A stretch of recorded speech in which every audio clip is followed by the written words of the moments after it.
अनुपमा धीरे धीरे चम्मच चलाते हुए स्वयं से कहती है, सफलता का बोझ भी बड़ा अजीब होता है। कभी यह खुशी देता है तो कभी कुछ लोगों के मन को दुख पहुंचाता है।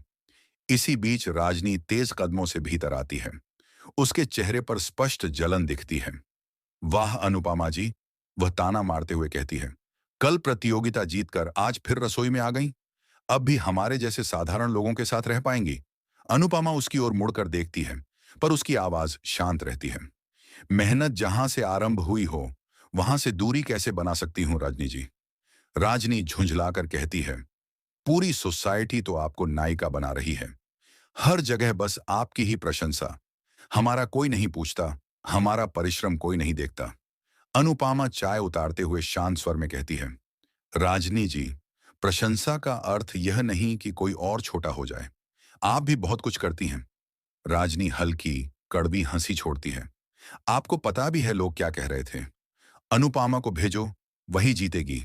जैसे सोसाइटी में आप ही एकमात्र सितारा हूं। अनुपमा बिना कुछ कहे कपों में चाय डालती है और शांत स्वर में बोलती है, मैं कोई सितारा नहीं, एक साधारण स्त्री हूं।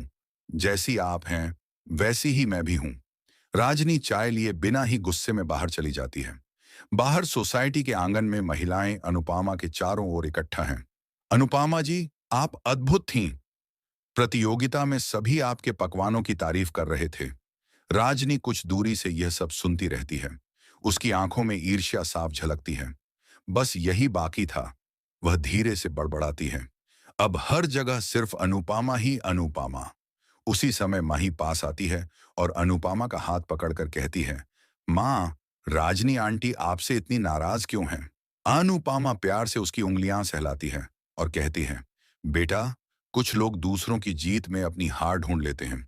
ऐसे लोगों को समझना पड़ता है, उनसे लड़ना नहीं।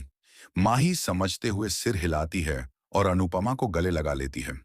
थोड़ी देर बाद सोसाइटी की बैठक होती है। सभी लोग हॉल में बैठे हैं। तभी रजनी अचानक खड़ी होकर ऊंची आवाज में कहती है, मुझे एक बात कहनी है। आगे से जब भी सोसाइटी किसी प्रतियोगिता में किसी को भेजे, सभी को बराबर का अवसर मिले। हर बार केवल अनुपमा को ही न भेजा जाए। हॉल में हलचल फैल जाती है। एक महिला कहती है, लेकिन राजनी जी, नाम तो मतदान से चुना गया था। सभी ने अनुपमा को ही चुना था।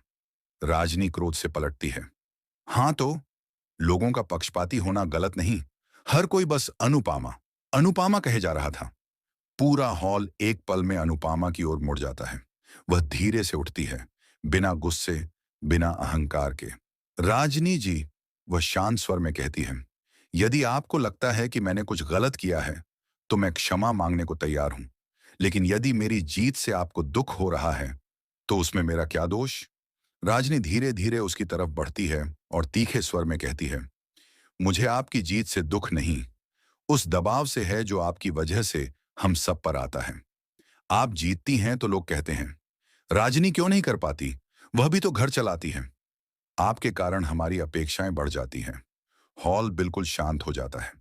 अनुपमा नरम स्वर में कहती है, राजनी जी, मैं आपकी शत्रु नहीं हूं। हम सभी स्त्रियां एक ही संघर्ष लड़ रही हैं, घर, जिम्मेदारी और अपनी पहचान की लड़ाई। यदि मेरी जीत से किसी को छोटा महसूस हो तो वह जीत कैसी जीत? रजनी की आंखें एक पल के लिए नरम पड़ती हैं, पर उसका अहंकार अब भी बना रहता है। देखते हैं अनुपमा जी, आगे क्या होता है। कहकर वह धीरे धीरे बाहर चली जाती है। सबकी नजरें अनुपमा की ओर होती हैं। वह केवल इतना कहती है, जीत हमेशा खुशियां नहीं लाती, कई बार रिश्तों की परीक्षा भी लेती है। बैठक समाप्त होती है। अनुपमा बाहर आकर आकाश की ओर देखती है। हल्की हवा बह रही है। उसके चेहरे पर शांति और दृढ़ता दोनों झलकते हैं। उसकी आवाज पृष्ठभूमि में सुनाई देती है, जीवन में सभी को खुश रखना कठिन होता है, पर अपना मन साफ रखना आवश्यक। और माँ, माँ कभी रुकती नहीं, चाहे राजनी नाराज हो या दुनिया जलती रहे।